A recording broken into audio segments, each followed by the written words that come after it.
So I'm going to show you guys some bait saving tips.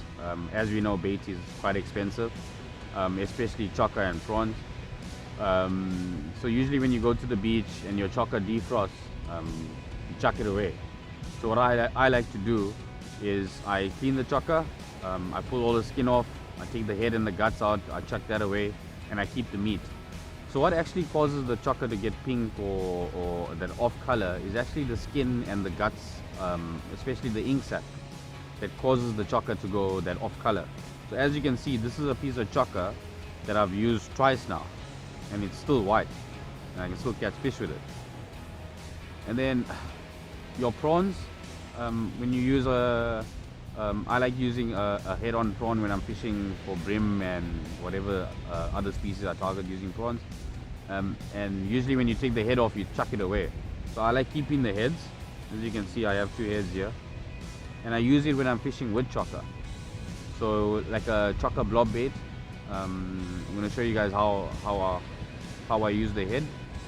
So the first thing I do is cut a strip of chokka.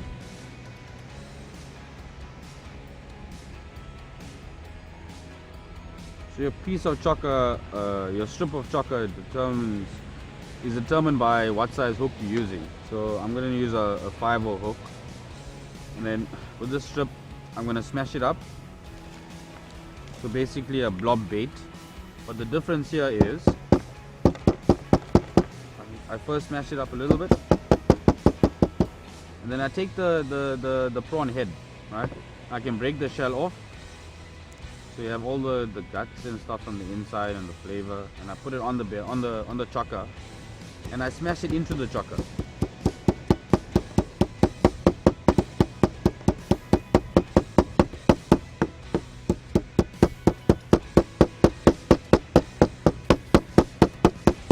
And if you notice, I only smash 3/4 of the bait, extremely soft. And then the bottom end, I just leave it a little bit hard. And I'll show you now what I'm going to do with the bottom end of the chokka. So now I have prawn and chokka combo. And then I'm just going to cut down the middle here.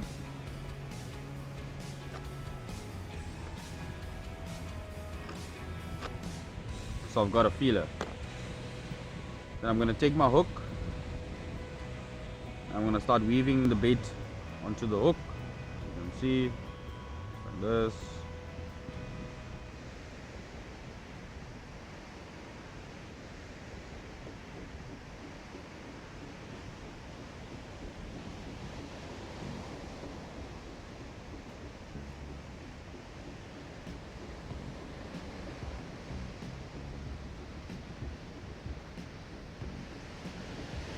At the end.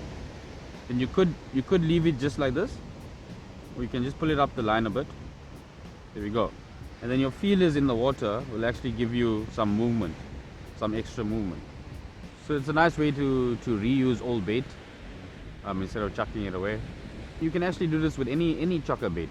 A nice presented chokka bait for fishing for cob, where you cut into the chokka onto foam. This just gives it extra scent in the water, extra smell. So it's a nice combo to use.